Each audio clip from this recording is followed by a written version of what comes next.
¿Me confirman que Hola, se está profe, ¿cómo escuchando? le va? Ah, Buenas tardes, profe. Sí, todo vos se bien, escucha. gracias. Bien, vamos a ir iniciando, pues ya nos hemos atrasado un poquito hoy, pero bueno, estamos bien con el tiempo. Hoy tenemos que, bueno, vamos a hacer un breve repaso sobre el ejercicio que se desarrolló la clase anterior, el de embrague, o sea, un breve repaso, digamos, acentuar un poco sobre algunos conceptos más que nada, ¿no? Como el tema de los embragues multidisco, de cómo aumentamos el torque, las limitaciones, eso vamos a hacer un resumen de ese ejercicio que se hizo. Eso va a ser más o menos rápido, y si ha quedado alguna consulta la resolvemos. Y después, ya que es parte de la clase de hoy, vamos a desarrollar un ejercicio de frenos de zapata interna, ¿sí? Y ahí también vamos a ir repasando algunos conceptos teóricos y que tienen mucho que ver con el cálculo y con la verificación, que es lo que realmente vamos a hacer, una verificación. Pero bueno, vamos a ver algunos conceptos de autoenergizado, vamos a ver un concepto que se llama freno fail-safe. Eh, Eso lo vamos a ir mirando después que hagamos el resumen de la clase anterior.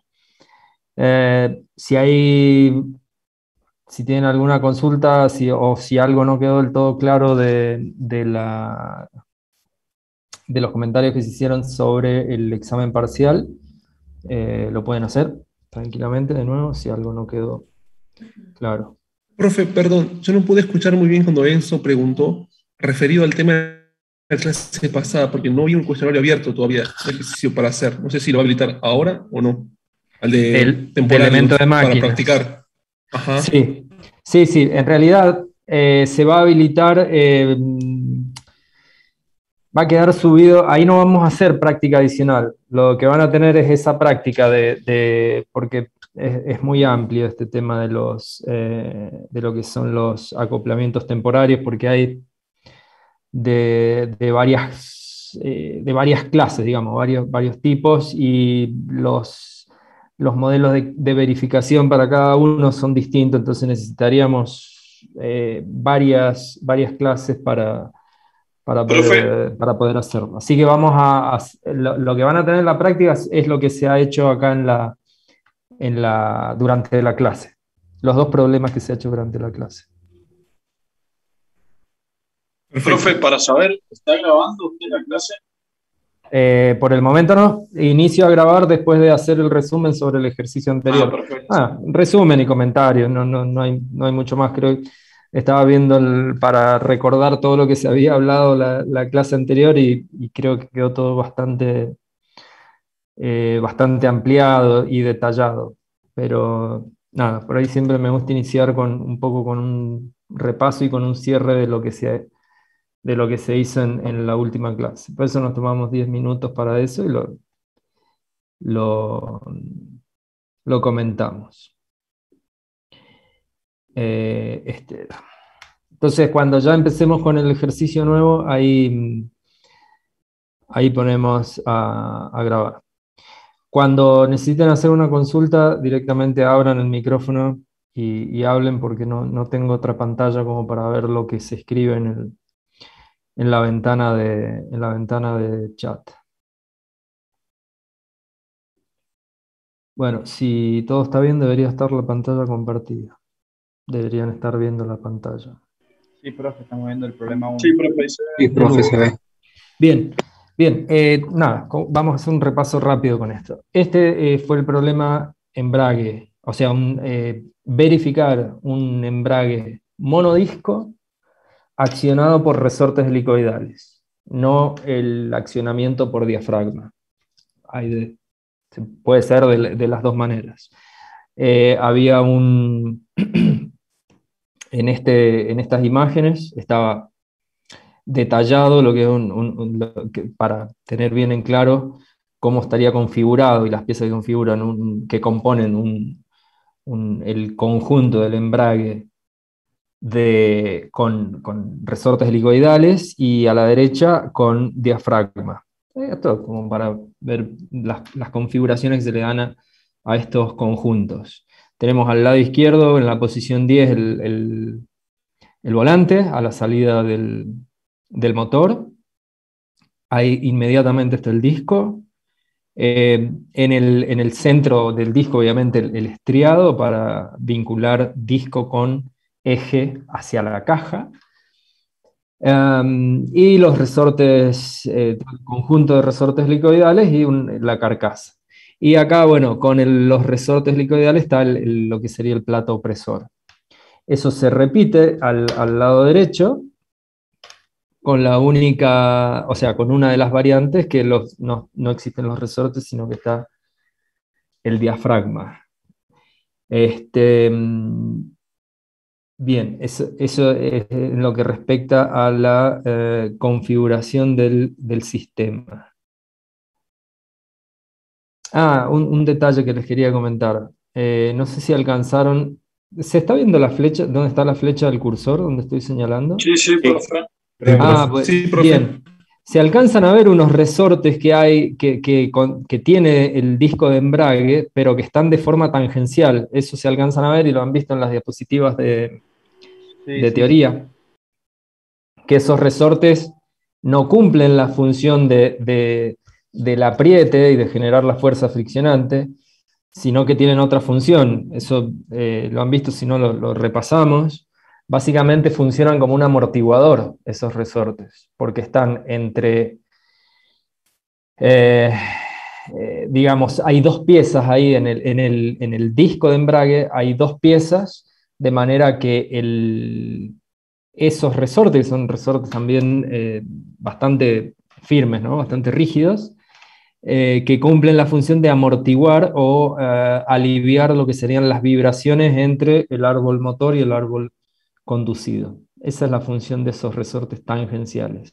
No confundir con los resortes que están en dirección axial, en este caso, que son para la fuerza para generar la fuerza justamente de apriete, para transmitir la torsión entre el árbol motor y árbol conducido.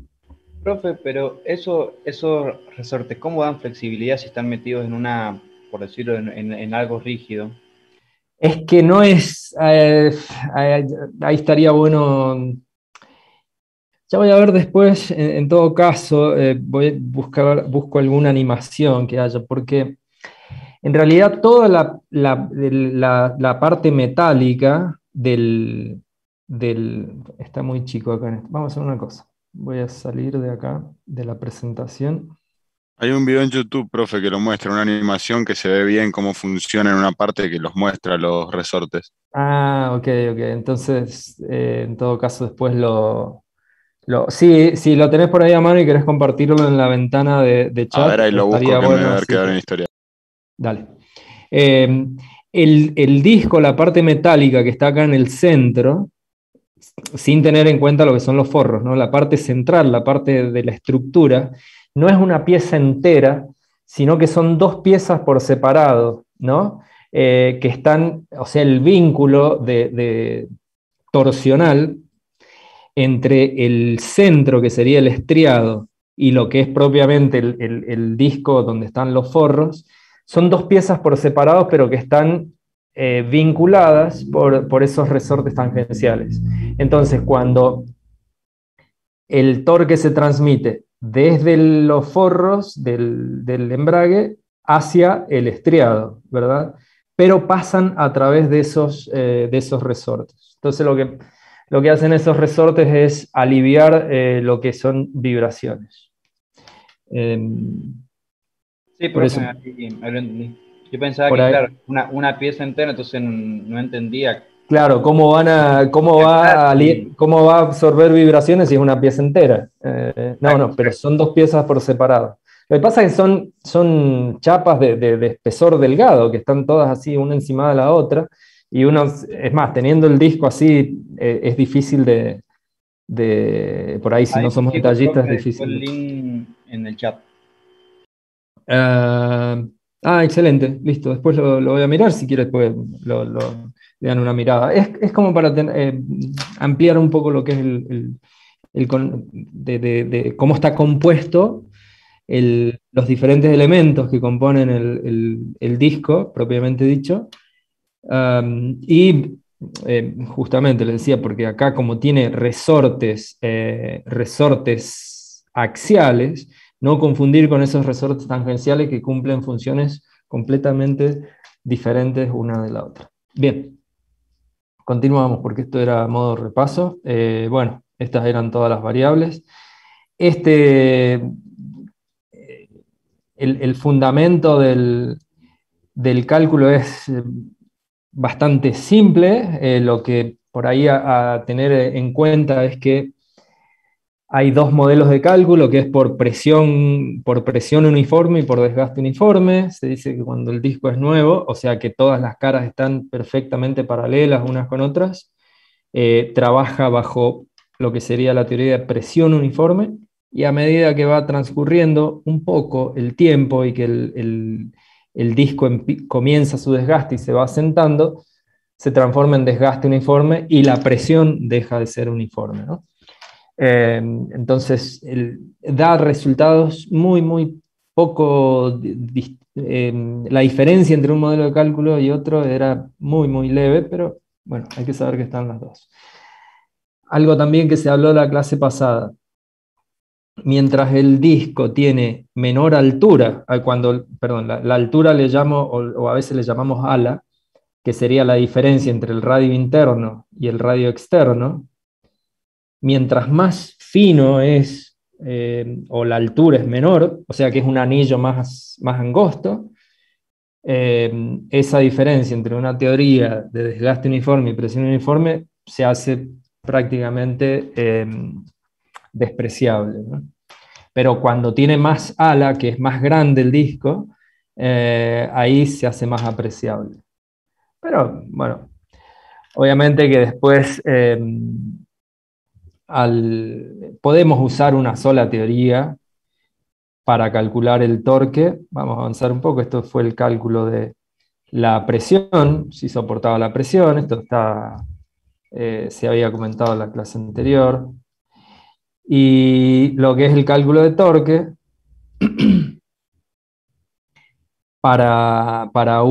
de acuerdo a una de las teorías, presión uniforme, cuando comienza a trabajar, 730 daba el total, pero cuando transcurre el tiempo y que sigue trabajando como desgaste uniforme, el torque es levemente menor. O sea, esto estamos hablando acá de la capacidad de transmitir torque del elemento, que es lo que más nos importa en esto, ¿no? En los acoplamientos que se estuvieron viendo en la hora de teoría más temprano, vieron que son comerciales en realidad. Eso no hacemos ejercitación de la unidad 3 de lo que son los acoplamientos permanentes, porque es muy simple, ni siquiera hacemos una verificación. Ese tipo de acoplamiento se selecciona en primer medida. Hay otras variables que también tienen incidencia, pero en primer medida se selecciona por la capacidad de torque. Si tenemos que transmitir 1000 Nm de un árbol a un árbol conducido, a una carga, seleccionamos el acoplamiento con ese valor.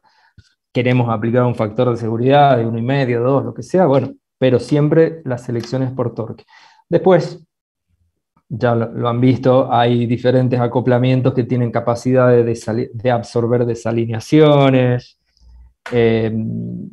etcétera, ¿no? Pero la variable esencial es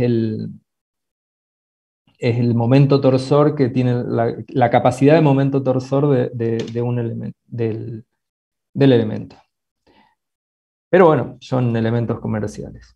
Bien, acá yo ya no había mucho más, era un poco para... solamente como para aclarar este tema que no está en el libro, por eso Eh, hago la aclaración acá.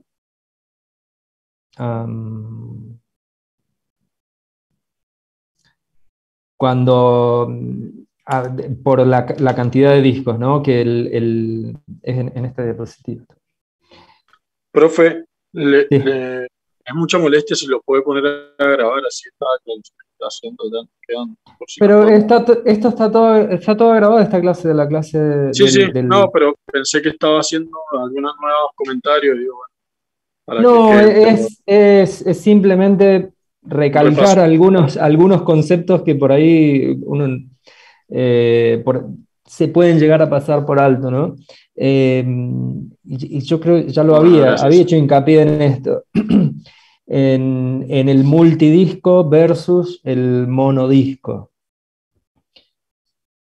La ventaja, y eso es lo que hay, esa es una de las principales cosas a llevarse de acá, ¿no? Que son conceptos. La ventaja entre un sistema y el otro es la capacidad de torque, que cada disco de fricción que se aumenta va aumentando linealmente el torque que se aplica, ¿sí? El cálculo, la ecuación, acá en este caso 1628, que es por desgaste, por presión, quiero decir, perdón, por presión uniforme, esto es en el inicio, es solamente para un par de caras en fricción, por eso es que después multiplicamos por 2 acá en esta ecuación, en esta, vamos a buscar. En esta ecuación. El 2 lo que hace es multiplicar el torque y transformarlo ya para un disco, y si tenemos más de uno, bueno, directamente es multiplicar por la cantidad de discos de fricción. No incluimos acá los discos metálicos, que son los que están intercalados con los discos de fricción, ¿sí? Esto es una de las cosas más importantes para diferenciar entre uno y otro. ¿Qué nos permite? Pues podemos decir que por qué vamos a complicarnos solamente para transmitir más torque, no solo para eso, sino para reducir el diámetro. También lo había aclarado, reducimos el diámetro, pero se hace un poco más largo, ¿verdad? Porque hay que poner disco de fricción, disco metálico, disco de fricción, entonces es un poco más largo, pero no tanto. O sea, la ventaja es importante, es muy interesante. O sea, como solución mecánica me refiero, ¿no? Bien, eso era más que nada lo que quería dejar en claro. Bueno, acá toda la problemática está de los resortes y el desgaste, que esto había quedado bastante explicado en la clase anterior. Así que ahora sí, ya pasamos y ahora sí pongo a grabar porque vamos a trabajar sobre otro sistema. ¿Dónde era esto? Acá. Recording in progress. Ahora el sistema que vamos a estudiar y un poco ir hacia la teoría y volver acá a lo que es la verificación, estudiar un freno de zapata interior, de doble zapata, pero con una cierta particularidad. A ver, están observando esta diapositiva, donde están las dos zapatas, los puntos de pivot, donde se aplica la fuerza, más allá de las medidas, a donde llega, pero la distribución de las zapatas, y la vamos a comparar con la del ejercicio. Hay un ejercicio resuelto en Shigley, la vamos a comparar con esa imagen.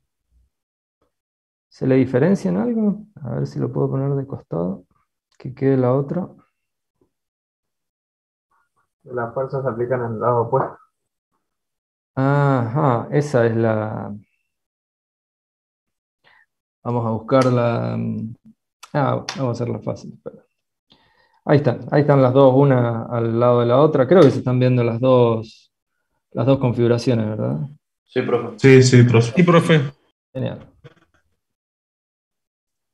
Ahí la voy a ubicar en la misma diapositiva. Un poco más chica, por favor. Ahí están justo, ¿no?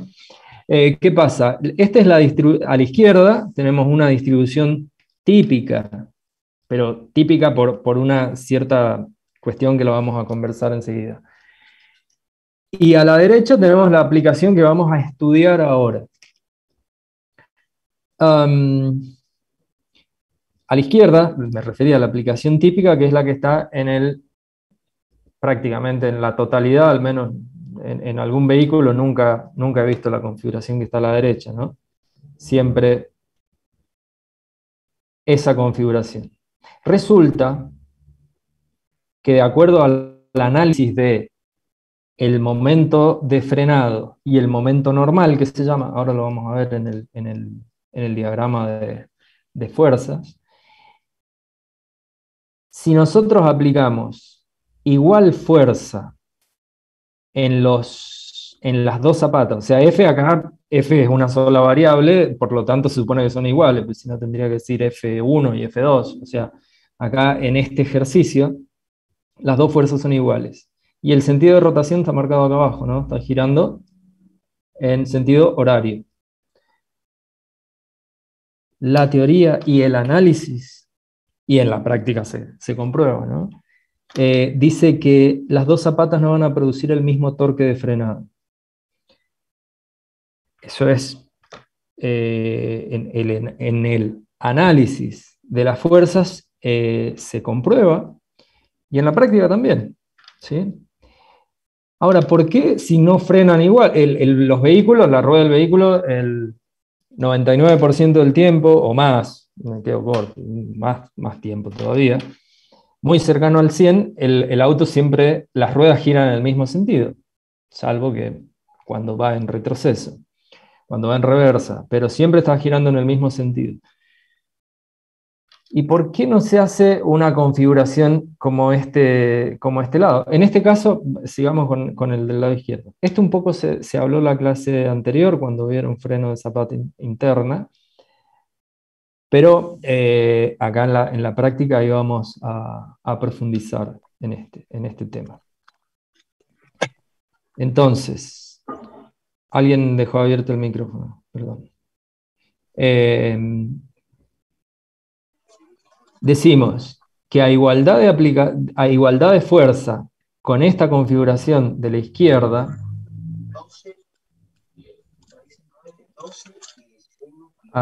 ¿pueden apagar por favor los micrófonos?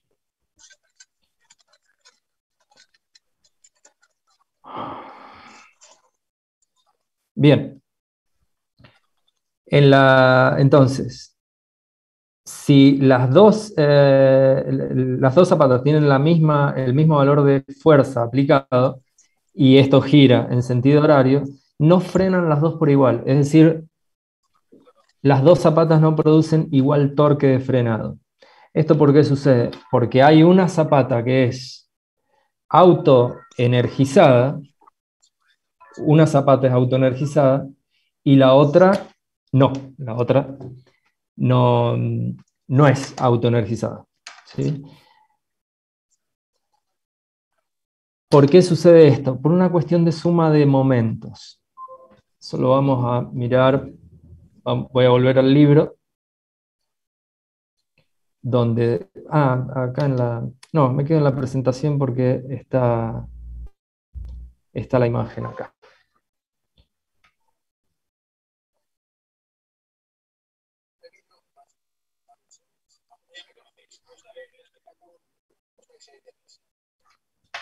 En esta imagen hay una de las zapatas dibujadas, ¿verdad? La fuerza aplicada y el sentido de rotación del tambor de la campana, ¿sí? Entonces, lo que se hace en este estudio de fuerza es que hay la fuerza multiplicada a la distancia C relacionada al pivot, ¿sí? Fuerza multiplicada por la distancia C es uno de los momentos que equilibra a otros dos momentos. El otro momento es la normal por la distancia R menos A coseno de tita, que está acá abajo, Y el tercero de los momentos que están puestos en juego en este sistema es el momento de la fuerza normal, que está marcado, la fuerza normal está marcada acá, como acá, normal multiplicada a por el seno de tita, ese es el tercer momento. Bien, estas dos ecuaciones que les he dejado acá escritas, F por C es el momento de accionamiento, ¿no? El que aplica no es el operario porque es un sistema, un sistema hidráulico, un sistema mecánico también puede ser. Hay muchos frenos comerciales, digamos, usados en vehículos, más que nada en las motos, que el accionamiento es mecánico, a través de una leva, de una palanca. Entonces, F por C es el accionamiento, y estos dos momentos que están de este lado, momento normal y momento de frenado, son los que se ponen en juego internamente, ¿sí? Entonces, uno, el de accionamiento, equilibra a los otros dos. Pero, porque hay dos ecuaciones, en uno está sumando y en el otro está restando. Muy simple, es por la dirección que tienen los momentos en función de la dirección de rotación del tambor o de la campana. Prestemos atención a lo siguiente. F, el momento F multiplicado por C. Sí, disculpe, si habló alguien hacia la sala, reitere porque no se escuchó nada. La fuerza F multiplicado por C produce un momento en sentido horario. F multiplicado C. Es un momento en sentido horario. El momento de la normal, que está acá arriba, que lo estoy señalando con la flecha, multiplicado por su distancia al pivot, distancia perpendicular al pivot es A por seno, es de sentido opuesto, pero está del otro lado de la igualdad, entonces queda como positivo del otro lado de la igualdad, por eso está como positivo en esta ecuación. Y finalmente, que es el que cambia de sentido, tenemos el momento de frenado, que es la fuerza friccionante por esa fuerza normal. Fuerza friccionante, factor de rozamiento por la normal es fuerza de rozamiento, ¿sí? Multiplicado por el radio es otro momento que en este caso está en el mismo sentido que estaba F por C, pero como está del otro lado de la ecuación, tiene signo negativo. Bueno, en resumidas cuentas, y para hacer un resumen, porque esto hay que estudiarlo de forma más detenida, dijimos, tres pares puestos en juego. El de accionamiento, que se equilibra con el momento normal y el momento friccionante. ¿Sí? Sí, profe. ¿Se está escuchando? Sí, profe. Sí, profe, se escucha, se escucha. Ok, continuamos, porque por ahí no escucho del todo bien con los auriculares. Bueno.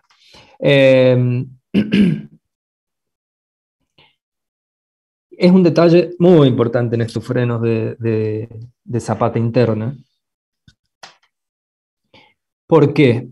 Porque depende del sentido de rotación de la campana, es la capacidad de frenado que tiene cada una de las zapatas. Esta misma zapata que estamos viendo acá, la que está acá en la pantalla, está girando en dirección horaria a la campana. La zapata está fija, obviamente, la zapata con el pivot, todo eso está en la parte fija, gira la campana. Cuando se aplica la fuerza F de un determinado valor, provoca o genera un determinado momento de frenado. ¿Sí? Si se invierte el sentido de rotación, si esta flecha está indicada acá en sentido horario, cambia y se pone en sentido antihorario, y seguimos aplicando la misma fuerza de fricción que antes, la zapata tiene menor capacidad de frenado, ¿sí? Y de ahí nace o aparece este concepto de zapata autoenergizada o zapata no autoenergizada, ¿verdad? ¿Dónde? ¿Qué es lo que podemos afirmar sí, afirmar? Que el sentido de giro, como está planteado en esta imagen, en este esquema, el sentido de giro horario ayuda al frenado y se produce un cierto efecto de acuñamiento entre la zapata y la campana. Por eso es que se ayuda, o sea, yo aplico una fuerza de un determinado valor y tiene una capacidad de frenado elevada. Ahora, si se invierte el sentido de rotación y sigo aplicando la misma fuerza, el par de frenado es menor. Lo que está bueno es que sean autoenergizadas, ¿no? Porque con la misma fuerza aplicada tiene una mayor capacidad de frenado. Eso es lo que es básicamente esto de zapata autoenergizado, ¿no? Y se termina verificando con en esta ecuación. Okay. Hay un momento, sí.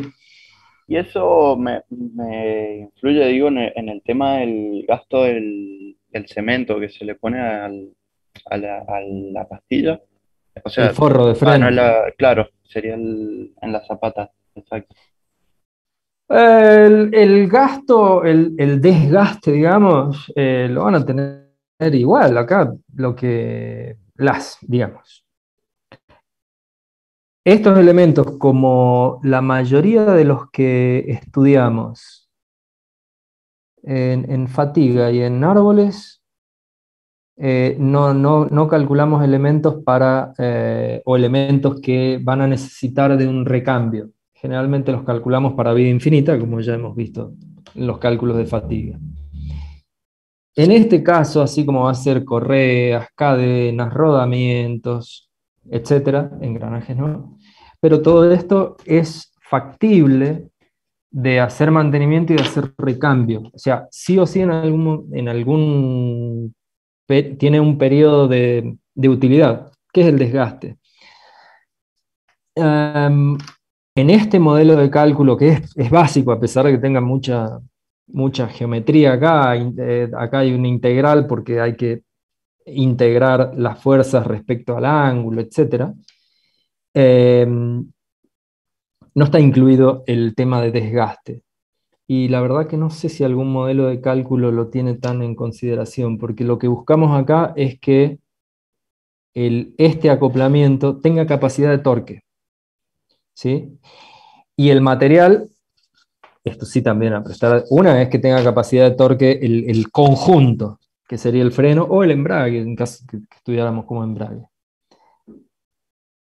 Y el material, que no superemos la presión máxima, que está dado por tabla, que no se supere la temperatura, eso también requiere un estudio particular para aquellos frenos que son, o acoplamientos que son de uso continuo. Ahí es verificar que no sucedan cosas en el forro. Pero el desgaste lo vamos a tener, pero las dos cosas, o sea, no podemos tener una vida infinita de la cinta de freno y que tenga alta capacidad de frenado. O sea, las dos cosas en conjunto no van a existir en este tipo de acoplamientos, que son por fricción. Pero lo que yo preguntaba era si la que está autoenergizada me iba a desgastar más que la sí. no. Sí, o sea, pues, cuando uno va a comprar te venden las dos, digamos. Te venden las dos y cambias las dos. Claro, y cambias las dos, pero hay una que se come más que la otra, entonces. Sí. Sí, en teoría, sí. Una se desgasta más que la otra. Claro, justamente por este efecto. La autoenergizada. Justamente por el efecto que, ¿dónde quedó la otra diapositiva? Acá.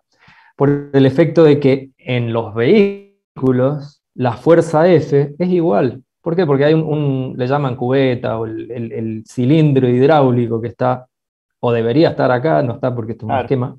El cilindro hidráulico empuja igual a las dos zapatas. Pero resulta que en este caso, la que está del lado derecho, esta que está del lado derecho, que estoy señalando, tiene más capacidad de frenado con esa fuerza que la otra. Y eso sí se traduce también se traduce en el desgaste. claro. Sí, Profe, ¿le puedo hacer una sí, consulta? claro. La semana pasada mencionó que la fuerza de fricción va para ese lado porque es la componente activa. Yo Sí. no termino de entender muy bien por qué no va en sentido contrario, digamos. Porque si está girando para ese lado, no debería ir en contra del movimiento, la fuerza de fricción. Es lo que, bueno, se los comentó también el ingeniero Barrera. En el análisis está indicada la fuerza que hace o sea, acá aparece una fuerza de fricción tangencial, eso lo tenemos en claro. Ahora, ¿en qué dirección? Esta es la fuerza, la que está, vamos a hacer más zoom ahí. Factor de rozamiento por lo normal. Es la fuerza que hace la campana, ¿sí? La campana sobre la zapata. Si veámoslo de la siguiente manera, todas las fuerzas que están en esta F, o sea, en este esquema, F, factor de rozamiento por normal y normal, son fuerzas que están hechas sobre la zapata, ¿sí?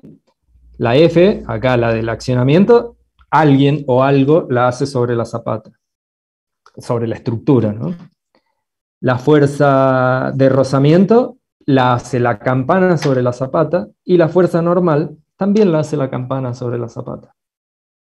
¿Sí? Ah, bien, bien. Sí, sí, ahí No sé entendí si, bien. analicémoslo desde ese punto de vista y no nos vamos a perder, digamos, en decir, pero va en una dirección o va en la otra. No, son todas fuerzas, podemos decirle, externas Claro, son a las la fuerzas zapata. aplicadas sobre la zapata, Correcto, digamos.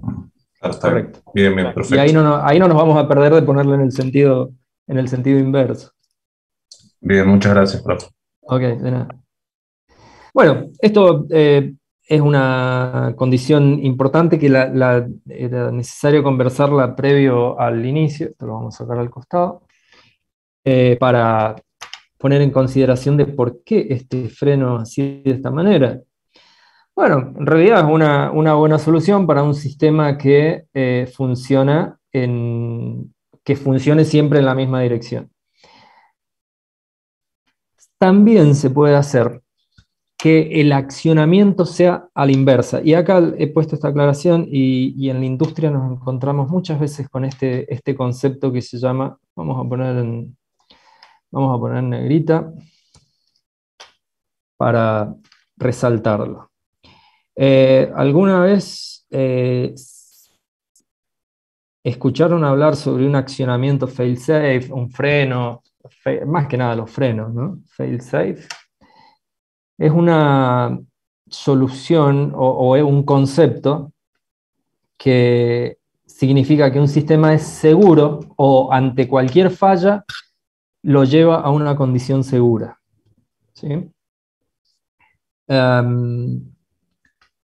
Por ejemplo, les pongo un ejemplo que ahí nos tocó trabajar en alguna época también, en los molinos, en los sistemas de molinos eólicos, digamos, para generación de energía eléctrica. Obviamente tienen, así como lo tienen los molinos, lo tienen cualquier sistema que es de funcionamiento autónomo. Obviamente que en todo el sistema está compuesto por muchos componentes y muchos subsistemas, puede existir en algún momento una falla, ¿no? Entonces todo tiene que estar configurado para que ante cualquier falla, el conjunto digamos, se retraiga a una situación segura. ¿Qué significaría un freno? Es fácil verlo desde el concepto de un freno, por ejemplo. ¿Qué pasa si nosotros, como es en el auto, por ejemplo, el accionamiento del freno lo hacemos a través del pedal, y el pedal, bueno, transforma a través de un mecanismo, lo transforma en una presión hidráulica, y ese pistón o ese accionamiento aplica. Pero ¿cuándo aplica? Cuando nosotros aplicamos el freno. ¿Qué pasa si existe una fuga de líquido? Se pierde todo el líquido de frenos. ¿El sistema, el auto completo, va a una situación segura o queda en una situación de riesgo importante? De riesgo. De Los riesgo. frenos. Queda en una situación de riesgo. Y riesgo importante. ¿Qué se hace? Bueno, si tenemos un freno de mano, nos ayudamos con el freno de mano. O sea, ojalá nunca nos pase a nadie, pero en caso de, tendríamos que intentar de frenar el vehículo por algún otro medio. ¿Qué pasaría si en vez de tener un accionamiento hidráulico, tuviese un resorte simplemente? Un resorte helicoidal que estuviese continuamente empujando, y que nosotros, para marchar en el auto, ese resorte lo retraemos a través de algún sistema y el auto comienza a marchar. Y cuando queremos frenar, hacemos al revés. En vez de aplicarle fuerza, aflojamos el resorte y lo dejamos que se asiente y que frene. Ante una falla, ¿qué sería? Y que falló ese sistema para retraer los resortes y el sistema se frenó. Eso llevaría, en un auto, en los vehículos sería poco viable, porque lo llevamos a otro riesgo del bloqueo y un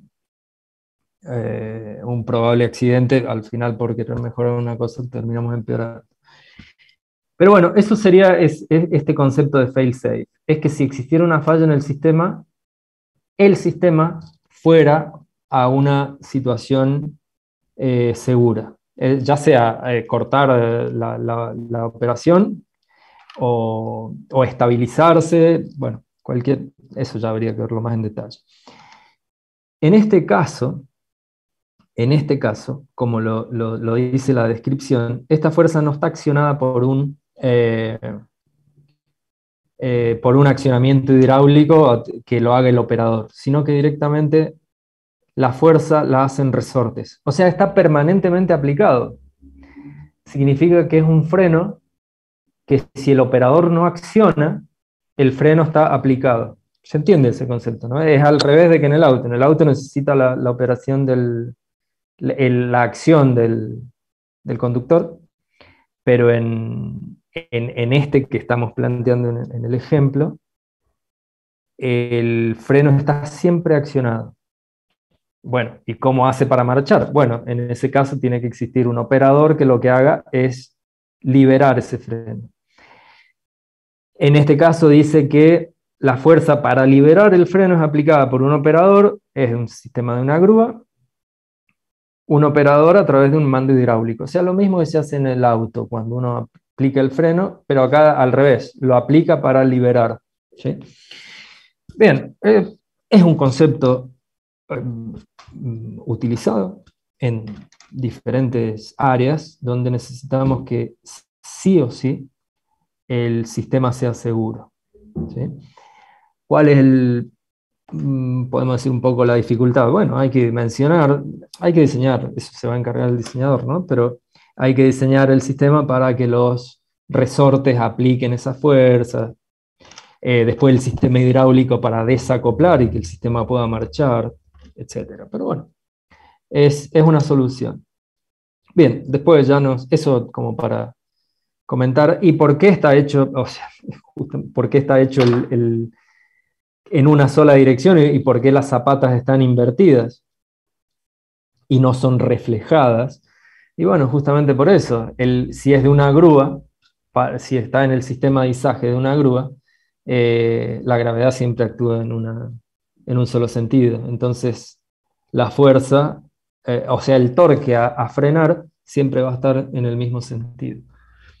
Por lo tanto, es una buena solución a aplicar en esta aplicación. Bien, bueno, después nos da algunos detalles de las dimensiones: 8 pulgadas de ancho, el radio del tambor, o sea, el radio interno no está acotado acá, pero es el radio de la zapata, 18 pulgadas, y el punto donde se aplica la fuerza está a 17, sobre un radio de 17 pulgadas, sobre un radio, ¿sí? Sobre un radio de 17 pulgadas. Nos da un torque máximo que tiene que frenar y una condición de un factor de seguridad de 1,5 veces. Es decir, si tiene que soportar un torque de 540.000 libra-pulgada, nominal, va a haber que dimensionarlo por el 50% más de este valor que nos dice el problema. Esto ya lo vamos a poner ahora ahí. ¿Qué es lo que nos pide definir? Porque al fin y al cabo está todo dimensionado el sistema. Nos pide calcular la presión máxima aplicada en la zapata. Esto también lo hicimos en el embrague de disco, justamente para corroborar de que el forro de freno, embrague, se mantuviese estable cuando se aplicara la fuerza y se produjese el frenado. Y luego, la fuerza que deberían aplicar los resortes para contener el torque del enunciado, básicamente. Fuerza, es muy sencillo lo que nos está solicitando, ¿no? Fuerza y verificación de presión máxima. Hago un relevamiento de las variables ya dadas en el problema, y me faltó una acá que era el material, pero estaba en el material, metal sinterizado y trabajando en seco. Metal sinterizado. Acá vuelvo a insistir con lo mismo que había comentado en la clase anterior. Para materiales, lo mejor es ir a una tabla de un fabricante de estos de materiales para frenos, embragues. Acá las tablas están extraídas de Shigley, que a su vez Shigley las recopila de algún fabricante, pero bueno, hay como valores por ahí bastante dispersos, ¿no? Como para tener en cuenta qué es lo que leemos en esta tabla 16.3, metal sinterizado en seco, los factores de fricción en los dos valores entre los que se encontraría, y la presión admisible, entre 300 y 400 psi. En este caso bastante más chico el rango que en el problema que hicimos en la clase anterior. Es una presión intermedia si analizamos los otros materiales, ¿no? De todas formas, acá nos puede pasar algo que... vuelvo un segundo. Cuando hagamos la verificación, la presión esté excedida. Y bueno, hay varios caminos por donde trabajarlo, ¿no? Podríamos empezar por o cambiar el material, modificar la geometría, disminuir la fuerza de aplicación, pero si disminuimos la fuerza de aplicación, cambia el torque de frenado. O sea, todo está relacionado. O sea, no es que vamos a aplicar un cambio y no va a impactar en el resto, ¿sí? En este caso, si fuésemos a un sistema, a un material que tuviese más capacidad, no tendría un gran impacto en el resto, en la geometría, ¿no? Pero nos puede cambiar el coeficiente de fricción. O sea, los materiales, como los vemos acá, tienen distintos factores de rozamiento. En fin, hay que analizarlos todos, y lo que no tiene que suceder es que se exceda la presión admisible. Bueno, acá un poco nuevamente, relevamiento de los datos, de presión admisible. El coeficiente de fricción, al estar dado en un intervalo para obtener un valor, acá opté por obtener un valor medio. Podríamos irnos a un cálculo conservador y usar el valor mínimo, ¿sí? Si usamos el valor mínimo nos va a dar un momento de frenada un poco menor, ¿verdad? El factor de rozamiento es vital ahí en las ecuaciones del torque de frenado. Lo podemos ya inducir. Bien, entonces acá al final de esta diapositiva, la idea es, como las dos zapatas en este caso no son reflejadas, sino que están invertidas, las dos trabajan por igual, van a tener la misma capacidad de torque de frenado, una y la otra van a tener la misma capacidad, entonces vamos a verificar una sola de las zapatas, y ahí comprobar si esa sola zapata con la mitad del torque es admisible para el sistema, lo podemos aprobar, ¿sí? Si no, hay que aplicar alguna modificación y volver a calcular. Entonces, el torque por zapata, esto no lo tomen como una ecuación general, esta ecuación ya es aplicada a este sistema donde las dos frenan por igual. El torque total dividido 2 multiplicado el factor de seguridad, pero acá queríamos, en todos los sistemas no se elige el freno justo para el torque transmitido, ¿sí? Profe, Sí. y en otro caso, ¿cómo sabemos cómo se divide el torque entre una zapata y otra?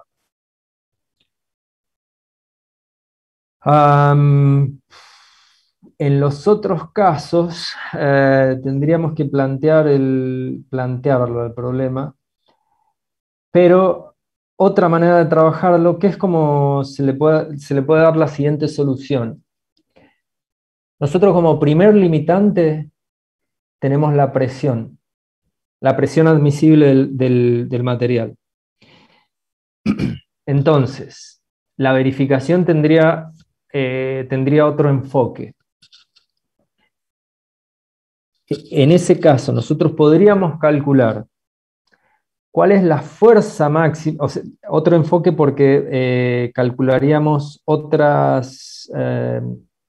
lo encaminaríamos diferente.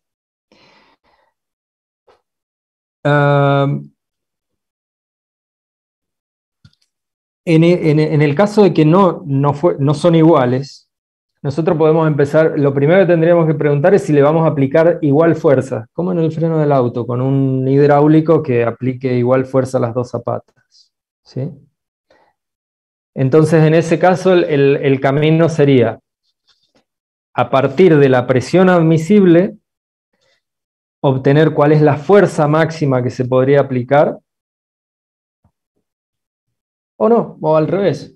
A partir también, nuevamente, de la presión admisible, calcular qué torque máximo puede frenar cada zapata, ¿sí?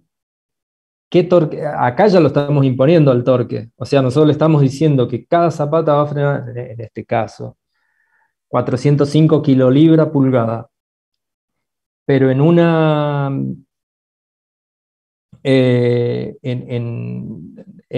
con otro enfoque, nosotros podríamos con la presión admisible del material, o sea, hacer trabajar el material al máximo, ¿sí? O un poco menos, esa decisión la podemos tomar también.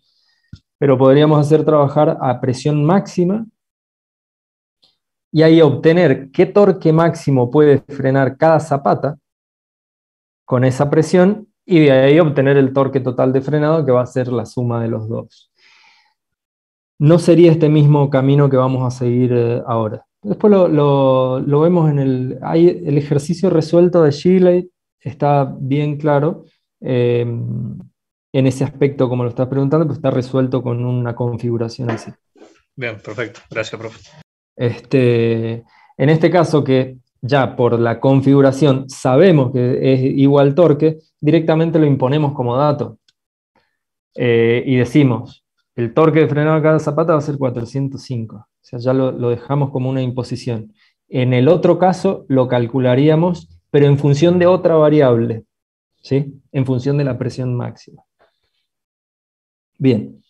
En este caso ya sabemos cuál es el torque de frenado. 405 kilolibra pulgada. Por ahí más fácil calcularlo en pies, pero para que dé números más chicos, ¿no? Entonces, acá ahora tenemos que hacer uso de ecuaciones que están escritas no vamos a analizar estos desarrollos, por más que están en el libro, simplemente los vamos a utilizar. Acá voy a visualizar todo lo que hay en la diapositiva.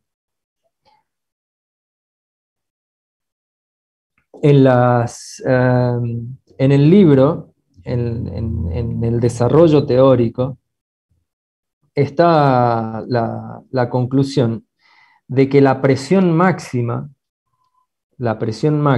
en las zapatas se da a los 90 grados de donde se ubica el pivot, que es donde se empiezan a hacer, vamos a volver para no sacar la presentación de ahí, a volver a la imagen, acá.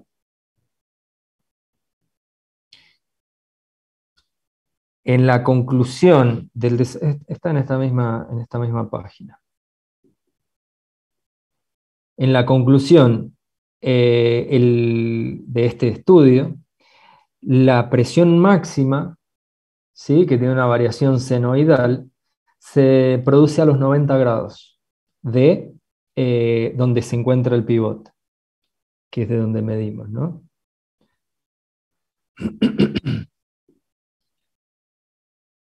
Acá tenemos el punto de pivot, o sea, siempre el análisis se hace desde el perno del pivot donde bascula, digamos, la zapata. Si trazamos una línea del centro del perno al centro, ahí tenemos el 0. Ahí tienen el eje X, y de ahí se mide el ángulo θ. A los 90 grados, que estaríamos exactamente acá sobre el eje Y, ahí es donde se encuentra la presión máxima. Está el desarrollo acá, tomamos como esa conclusión del análisis, que es 90 grados. Entonces, vuelvo a la presentación. Fíjense en esta ecuación 16.6. Todo lo que se refiere a ángulo, θ sub 1, θ sub 2 y θ sub A, son cuestiones geométricas que ya están en el enunciado, o sea, están en el mismo esquema, ¿sí? Después, ¿qué más tenemos? El radio al cuadrado, B es el ancho y F es el factor de rozamiento. El factor de rozamiento depende del material.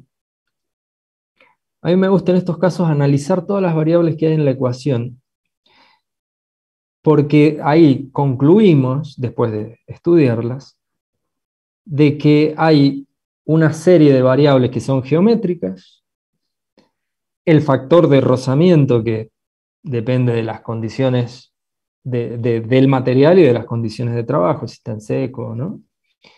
Y además hay dos que son inherentes, que tienen incluidas fuerzas, o sea que hay solicitaciones ahí. Por ejemplo, el torque, que es la incógnita, se pasó, el torque y la presión. ¿Por qué dice P sub A? Porque está medida sobre el punto A, ¿sí? Acá vamos a hacer lo siguiente. Esta ecuación es válida, ¿verdad? Está escrita en el libro, pero para obtener torque. Nosotros podemos hacer un camino inverso acá. Porque nosotros el torque ya lo conocemos, ya impusimos qué torque tiene que frenar esa zapata. Entonces para nosotros no es incógnita, es es un dato, ¿sí? El torque para nosotros en este caso es un dato. Entonces, la incógnita termina siendo la presión. ¿Y qué presión necesito yo obtener? ¿En qué punto? Si yo calculo la presión a los 90 grados, yo sé que va a ser la máxima. Si hago el cálculo de esta presión en cualquier otro punto, la presión no va a ser la máxima. Y no es muy simple darse cuenta. Fíjense lo siguiente. Más, el denominador es todo geométrico, más el factor de rozamiento, pero es todo geométrico. Y en el numerador que tenemos, el torque, que nosotros sabemos que ese zapato tiene que tener esa capacidad, y el seno del ángulo, sobre el cual estamos calculando la presión. ¿Cuándo va a ser máxima? Cuando el seno del ángulo sea 1. En cualquier otro ángulo es menor a 1 el seno, por lo tanto la presión va reduciendo. O sea, se va reduciendo. Bueno, ¿dónde está expresado eso en un gráfico? En esta figura 16.6. Como la variación de la presión sobre todo el forro del freno, sobre toda la cinta, por ahí vamos a decirle zapata, porque el freno de cinta se le suele llamar cuando la cinta está por fuera. Son cuestiones de nombre. Llamémosle a la zapata interior. Sobre la zapata interior tiene una variación senoidal. Y ahí, si el ángulo es 90, listo, la presión mayor está en 90 grados, ¿sí? Sobre el punto que es 90 grados. Okay, ahí está. Entonces, bueno, no mucho más acá que hacer, más que reemplazar valores. Acá en este caso, en esta ecuación están reemplazados. Y se obtiene un valor de 336 PSI, dentro de lo que teníamos acá. La presión admisible estaba entre 300 y 400 PSI, o sea que estaríamos así dentro de ese intervalo. No es baja, es una presión significativa. Sí, es una presión medianamente alta, pues ya superó un límite que tenemos como la presión admisible mínima, pero bueno, estaríamos dentro de un margen. Sí. Los ángulos 0 y 120. Son datos acá voy a tener que salir para volver más rápido a los... Son datos acá del esquema. Si observamos la mitad, nos dice que del eje Y, o sea, no está puesta la flecha, ¿no? Pero entre el eje y donde termina la zapata son 30 grados, y desde el eje Y negativo a donde empieza la zapata hay 30 grados, por lo tanto el barrido de la zapata son 120. Ah, listo. Y el 0 es, fíjense un detalle también, que ahí me había olvidado de comentarlo. El 0 es, ¿por qué? Porque la zapata, fíjense cómo, no lo puedo ampliar, sí, ahí. Esta parte que está dibujada de color negro, bastante pixelada, pero se alcanza a ver claramente, la zapata empieza ahí. En la práctica no se pone zapata acá, porque este sector no trabaja absolutamente nada. O sea, esto prácticamente no frena, ¿sí? Entonces, por eso no se pone material acá. El material de la zapata empieza más o menos por acá, ¿sí? Pero bueno, en este caso está puesto desde el ángulo 0. A ver en el ejemplo, acá en el libro no. En el esquema del libro no. Acá está puesto, o sea, está indicado como variable. Tita sub 1, tita sub 2. Siempre medido desde el perno. Tita sub 1 es a donde inicia el forro en la zapata, y tita sub 2 a donde finaliza. ¿Sí? Son datos ya de la geometría. Profe, le hago una consulta. Sí. Primero, el ángulo de presión máxima siempre es 90 grados, sin importar la disposición sería de las zapatas, si son reflejadas o si... Correcto, siempre está en el mismo lugar, no hay diferencia al respecto. Y con respecto a eso, profe, ¿por qué se calculan las fuerzas de fricción tangencial y normal? ¿Por qué no se calculan en ese punto de presión máxima? En el análisis, perdón, en este análisis está indicado como un diferencial de la normal, o sea, después se hace la integral de esto. No es que yo la estoy calculando acá, en este punto en particular, que es un ángulo θ genérico. ¿Sí? Es más, les digo más, no es que vamos a calcular una fuerza normal y una fuerza de rozamiento, que sería el mu por la normal. No, acá está puesto en forma genérica. Estas, en realidad, fuerza normal, hay todo un abanico ahí ubicado sobre la zapata. ¿Se entiende? En este caso está puesto ahí porque quien hizo este esquema lo ubicó ahí, pero es un diferencial. O sea, toda la zapata está completa de fuerzas normales ubicadas en forma perpendicular, ¿sí? Que van variando su magnitud, pero acá está ubicado de forma genérica, en un punto cualquiera, por eso no dice ni siquiera θ sub A, dice θ. ¿Sí? No sé si queda claro. Esto es a modo de la realización del estudio. Después se resuelve la integral, que acá, bueno, acá está, ¿no? Yo la he incluido acá, pero ya está resuelta. ¿Está bien? Acá todavía está el planteo, pero más adelante en el ejercicio ya está resuelto. ¿Sí? No sé si eso responde a la pregunta. Lo que a nosotros nos interesa después es la integral de toda esa fuerza normal desde θ sub 1 a θ sub 2. Por eso acá, si se alcanza a ver en esta ecuación, la integral está hecha entre esos dos límites, entre los dos límites. Ok, profe, genial, gracias. Bien. ¿Dónde estábamos? Presión máxima. Bueno, sí, ya estábamos terminando con la definición de esto, que la presión es un valor significativo. Se podría reducir, y ¿qué variables tenemos acá que impactan directamente? Y si yo aumentara el ancho o aumentara el radio, la presión disminuiría, sí, está en el denominador. Fíjense que acá ya es totalmente concreto, ¿sí? Lo podemos ver lo que pasa. Es más, aumentando el radio nos mejora al cuadrado. Preferible aumentar 1 pulgada en el radio y no en el ancho, ¿sí? Bien. De esa manera se haría que se redujese la presión, También tenemos que señalar algo.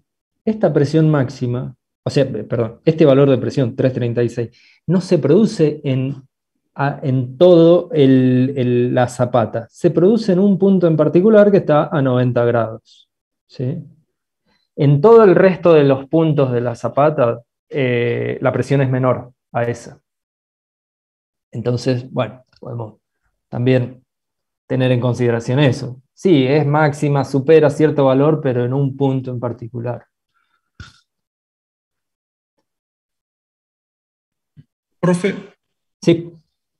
Eso también depende de la longitud de la zapata, ¿no? O sea, si es muy larga o no, ¿correcto? Están los ángulos, los cosenos, porque hay un producto acá.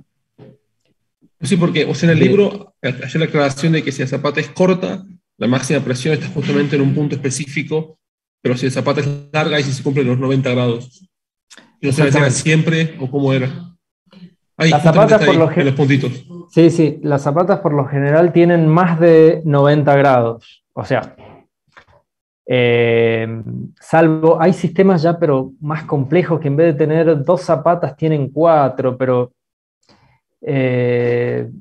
después están también los centrífugos que tienen el mismo concepto, que son zapatas que no cumplen la velocidad de frenar, perdón, no cumplen la función de frenar, sino que se expanden y cumplen la función de acoplar.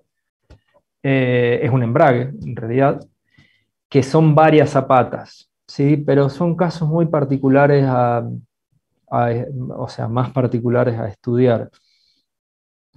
Si la zapata es menor de 90 grados, o sea, el forro de la zapata en realidad, si es menor a 90 grados, el punto de presión máxima se encuentra en θ2. Acá se ve claramente cómo a medida que va avanzando, o sea, que va aumentando el ángulo de barrido de la zapata, ¿sí? O si estuviese del otro lado, sería en θ1. Depende de dónde se ubicara el forro de la zapata. Pero no son casos del todo típicos, ¿no?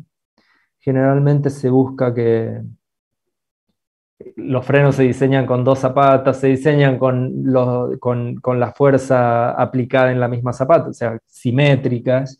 Por más que no obtenemos la mayor eficiencia, o sea, un freno más eficiente, si el sentido de rotación es siempre el mismo, sin embargo hacemos que una zapata trabaje más que otra. Sí, bueno, pero hay cuestiones que son también que tienen que ver con la manufactura y con soluciones de compromiso. ¿Sí? Se me perdió acá. Con soluciones de compromiso, es decir, bueno, aplicar la fuerza en el mismo lugar porque haces un sistema mucho más simple para el accionamiento, y uno puede decir, sí, pero se desgasta una más que la otra. No importa, se cambian las dos cuando hay que hacer mantenimiento, o sea, se reemplaza el forro de la zapata, ¿no? La estructura no se descarta, generalmente. No sé si la pregunta estaba respecto a eso. Me dispersé un montón, pero está bien. Seguimos. Bueno, eso era respecto a la presión. Bastante básico porque aplicábamos esta ecuación 16.6 en función del torque y la geometría, obviamente. Como ya conocemos el torque de frenado que tiene que realizar una zapata, podemos obtener la presión en el punto mayor. Pasamos ahora a esta otra diapositiva, que algo ya estuvimos conversando acá. Ya estuvimos conversando en esto, que es más que nada el estudio de los momentos o los pares que están puestos en juego acá en el sistema, ¿en función de qué? En función de la rotación, porque tiene que quedar claro eso. El sentido de rotación hace que uno de los pares cambie de signo, uno solo, justamente en el friccionante. Ese momento es el que cambia de signo en función del sentido de rotación. En la situación que lo vemos acá, cuando si quieren una regla memotécnica para recordar en qué caso sería autoenergizada y en qué caso no. Acá, si nosotros miramos un punto cualquiera de la campana, a medida que va girando, primero se encuentra con la zapata, con el extremo de la zapata, y a medida que avanza, se va a cruzar con el perno de anclaje. ¿Sí? Entonces, si quieren recordarlo así de esa manera. Si no, por ahí por imagen visual simplemente, por memoria visual. Memoria visual, eso. La autoenergizada, otra cuestión a recordar, es aquella que va a frenar más, o sea, va a tener más capacidad de frenado con la misma fuerza aplicada. Y si no es autoenergizada, tiene menor capacidad. ¿Sí? Bueno, y el estudio de las distancias, acá hay mucho estudio, digamos, deducción trigonométrica de las fuerzas, de las fuerzas y las distancias más que nada, ¿no? Porque está analizado para un solo elemento, pues sabemos que la variación es senoidal a lo largo del recorrido de la zapata. Entonces, ¿qué es lo que tenemos qué es lo que nos pide ahora obtener? Es la fuerza de aplicación. Es decir, en estas, yo más que nada con la ecuación 16.4, la 16.4 está escrita en Shigley, ¿sí? Más que nada me quedaría con estas otras dos que se las he planteado yo en esta diapositiva, porque les muestra, a mi modo de ver, ¿no? Nos muestra más claramente que los dos momentos que están al lado de la derecha se encargan de equilibrar al que está al lado izquierdo, ¿sí? Es un equilibrio, no de fuerzas en este caso, pero un equilibrio de momentos, ¿sí? Por eso por ahí me resulta más cómodo estas dos ecuaciones que vemos acá, que no son las que corresponden exactamente como las plantea el libro. Igual se corresponden una con otra. Bien, todo este desarrollo acá, momento friccionante, la integral de la fuerza de rozamiento por la distancia, sale de este estudio que está en la imagen, ¿sí? Después, el reemplazo, y ya planteada la integral entre θ1 y θ2, también es a partir de la imagen. Si después quieren estudiarlo al desarrollo en el libro, está, pero no es mucho más de lo que está acá, ¿sí? No es mucho más que esto. Momento friccionante termina siendo este valor que es, o sea, lo toma como constante fuera de la integral,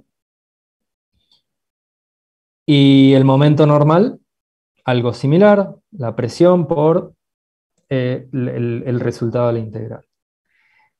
Estas integrales están resueltas en el libro, no en la parte teórica, porque me voy a volver acá un segundo a la bibliografía. No está la solución acá planteada, ¿sí? Tiene las ecuaciones 16.2, 16.3, que es las que yo he copiado sobre la diapositiva. Este equilibrio de los momentos, de los tres pares que hay que se ponen en juego ahí. Y después la fórmula del torque, del torque del torque de frenado, esa sí está ya resuelta la integral ahí. Algo que se me pasó de comentarles. ¿Qué pasa si? Esas preguntas a veces. ¿Se podrá dar la situación de que sin aplicar fuerza el freno se autobloquea solo? Sí. Y esa condición sería un freno autobloqueado. No confundir con un sistema como ser un ABS, que tiene ya toda una gestión electrónica y otros dispositivos que ayudan al freno. Esto sería netamente mecánico, ¿sí? Fíjense lo siguiente, y acá sí vamos a hacer uso de esta ecuación que plantea Shigley, la 16.4, que dice momento normal menos momento de frenado dividido C. C es una distancia, es positiva. Pero ¿qué pasa acá en el numerador? Si M sub F tuviese un valor absoluto mayor a M sub N, sería negativo el numerador. Dividido C, seguiría dando negativa, fuerza negativa. ¿Cómo es eso entonces? Si llegáramos, eso está explicado también en el libro, si la situación del cálculo, este planteo, ¿sí? de equilibrio de momentos, nos diese como resultado que el momento normal provocado por esta fuerza D sub N por la distancia fuese de igual magnitud que el momento friccionante, nos daría 0 acá arriba. 0 dividido la distancia. 0. ¿Qué significaría fuerza F0? Significaría equilibrio. Significaría que si la campana quisiera girar y está en contacto la zapata, se frenaría. Se frenaría solo, sin necesidad de aplicación de fuerza. y se podría ir hacia el otro lado, que fuese mayor la magnitud de MF y que la fuerza fuese negativa. Ahí estaríamos en una situación de que también, si MF fuese mayor o igual a MN, el sistema estaría autobloqueado. Significa que para girar, la zapata habría que tenerla separada no aplicarla al freno. Una vez que la soltamos y que hace contacto contra la campana, a la campana la va a frenar, ¿sí? Esa situación puede darse en función de la geometría y en función del factor de rozamiento. La posibilidad de diseñar un sistema así está, pero por ahí no es lo que se buscaría, ¿no? Ya solo que ayude la rotación al frenado ya está suficiente. Porque con fuerzas F de aplicación menores podemos obtener torques de frenado significativos. Nunca olvidarse que ese torque de frenado significativo del que hablo no tenemos que superar la presión máxima del material. Sí, eso es importante, porque si no pensaríamos, bueno, pero es infinita la capacidad entonces del forro de la zapata. No es infinita, pues depende de la presión, nos va a estar limitando la presión máxima del material. Bien. Entonces, continuamos porque acá ya es aplicar estas ecuaciones, o sea, sería resolver la integral, pero para ello me vuelvo al libro. Acá está el otro planteo cuando no es autoenergizada. Eso enseguida lo hablo cuando vuelvo al... Este es el ejemplo que yo les mencionaba de Shigley, está resuelto por completo. Esto también se puede revisar y interpretar, ¿no? Cómo se ha resuelto. Y acá, bueno, a esto quería llegar, que acá ya nos resolvieron las integrales tanto en el momento friccionante como para el momento normal, ¿sí? Están resueltas por eso en la presentación de esta solución de este problema. Ya directamente se ha dejado escrita la integral y reemplazando, vamos a ir un poco más arriba, ahí, reemplazando los valores, ya obtenemos los torques de frenado, perdón, el momento friccionante y el momento normal. Vamos a dejar que se... Ups, no tanto, hasta acá.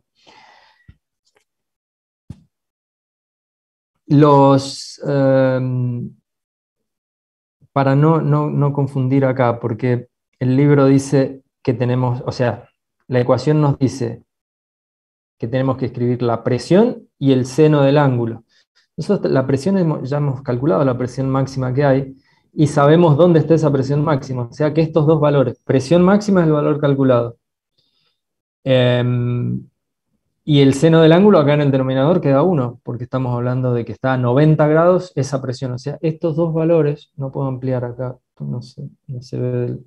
Estos dos valores, presión y el seno del ángulo, están relacionados entre ellos. Es decir, es la presión máxima que se produce a los 90 grados.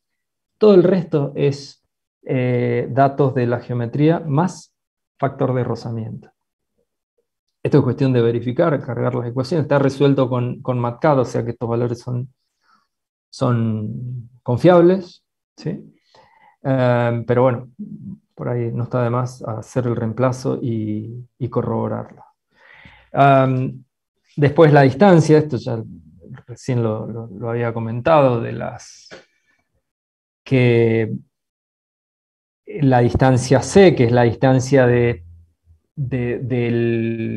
corresponde al momento de accionamiento, ¿sí? Recuerdan que la distancia F por C es la distancia del momento de accionamiento, Esa distancia también la resolvemos por trigonometría.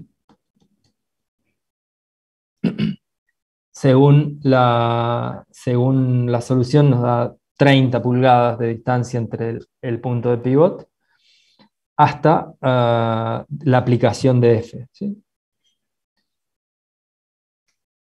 La fuerza a aplicar en este caso es 25.189. Fíjense, acá como para hacer un análisis ya lo vamos cerrando la clase. Después está el cálculo de las reacciones en el pivot. Ahí vamos a hablar un poquito sobre eso, pero de qué representa y para qué las usaríamos a esas reacciones. Un pequeño detalle acá.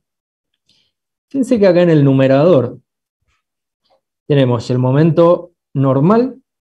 Vamos a redondearlo acá, ¿sí? 1000. Vamos a poner el momento normal es 1000. Y el momento friccionante es 300. O sea que acá el numerador aproximadamente 700, si lo queremos poner en números exactos, 763. Sí, 763, si no me falla el cálculo mental. Dividido la distancia. Da una fuerza de 25.000 libras que tiene que aplicar el resorte. No es poco, ¿eh? Bastante fuerza tiene que hacer el resorte, pero bueno, se trata de el sistema es bastante robusto, ¿verdad? Pero se han restado. Acá podemos ver claramente la diferencia si tuviésemos una zapata simétrica. ¿Qué pasaría en la zapata simétrica si quisiéramos lograr el mismo efecto, digamos?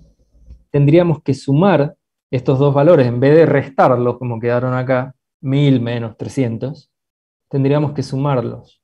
Por lo tanto, la fuerza de accionamiento en una zapata que estuviese no autoenergizada sería significativamente mayor, ¿sí?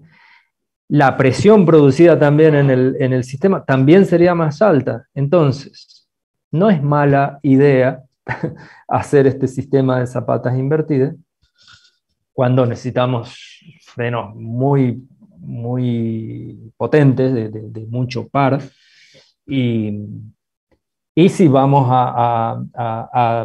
digamos, hacer más complejo el diseño porque tenemos dos accionamientos distintos, ¿sí? Porque no están opuestos. Bien, esa es la fuerza de accionamiento. O sea, no es del todo complejo el cálculo, pero ya están, las integrales ya están resueltas, pero bueno, vamos un poco también más allá de entender qué es lo que pasa, por qué estos dos momentos y demás. En realidad dos. Nosotros acá decimos son dos momentos, ¿no? En realidad son tres, que es lo que les vengo diciendo. Uno de los momentos es el de accionamiento, F por C, el otro es la normal de la campana hacia la zapata, y la otra, el momento que tiene ya una dirección como tangencial, que es por la fuerza de rozamiento de la campana contra la pastilla. Hago énfasis en eso, es la fuerza de rozamiento de la campana hacia la pastilla. Bien, ahí termina esta parte de la presión máxima y la fuerza necesaria a aplicar. Aplicando esta fuerza, ¿qué significaría? Que el freno va a tener la capacidad de esas 500.000 libras pulgada por el factor, con una seguridad de 1,5, ¿sí? Porque ya le aplicamos el factor de seguridad al inicio. Pasamos al siguiente. Hay eso no lo había puesto al inicio de pero esto, hay todo un análisis de las reacciones. Voy a pasar un segundo al libro para ver en el dibujo y no salir de la...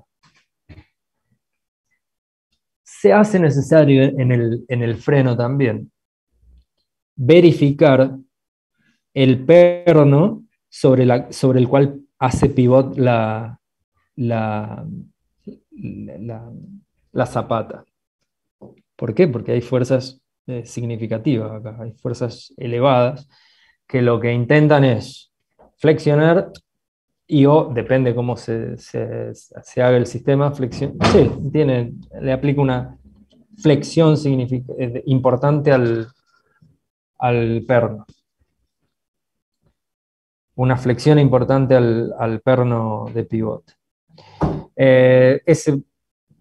Ese modelo de cálculo para obtener esas reacciones. Y el objeto es verificar el pivote, ¿sí? Está realizado acá y estas fórmulas están escritas, ya están resueltas, ¿no? Acá no vamos a insistir en gran medida en el desarrollo de estas ecuaciones, en el desarrollo fino, ¿verdad?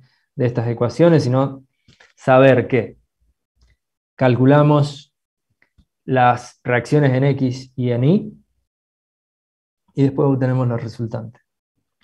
En estos desarrollos no nos vamos a involucrar tanto, ¿sí? Vamos a ser como usuarios de estas ecuaciones ya resueltas. Sí es importante, voy a volver un poco para no... voy a hacer un poco de énfasis en esta diapositiva, porque esto es más o menos así como está mostrado acá. Lo solemos pedir en los exámenes finales, ¿sí? El desarrollo de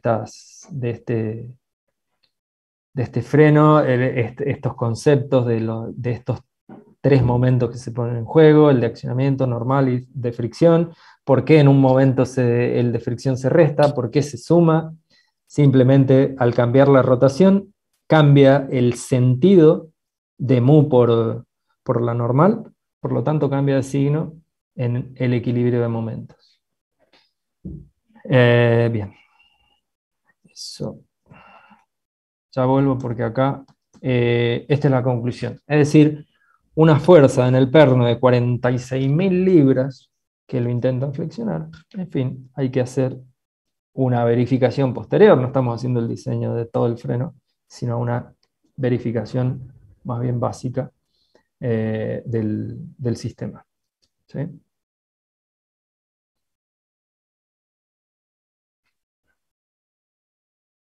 Recording stopped.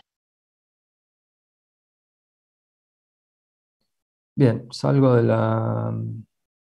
¿Dónde quedó la llamada que se me perdió? Ah, es que estoy compartiendo pantalla, bueno.